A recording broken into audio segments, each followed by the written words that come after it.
কালো জিরে, কাঁচা লঙ্কা, পেঁয়াজ, আদা, রসুন, আলু, বেগুন, নুন, হলুদ, এগুলো আমি নামিয়ে দিয়েছি। তেল আর দিই,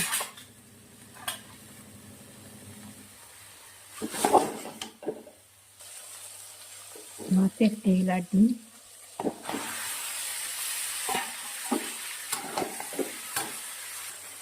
একটু সর্ষে আর পোস্ত বাটা, ক্যাপসিকাম,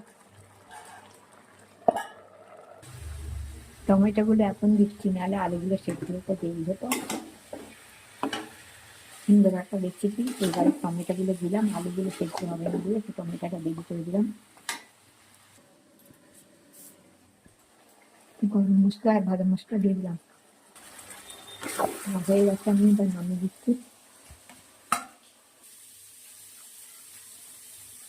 হয়ে গেছে একটা ছেলেদের জন্য চমৎকার রেসিপি। দেখছো কি সুন্দর হয়েছে। ধনে পাতাটা কুটানো হয়নি, ধনে পাতা কুটিয়ে এর উপরে দিয়ে দিই।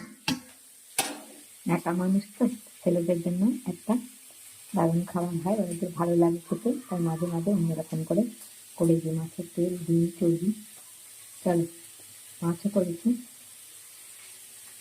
টাটা।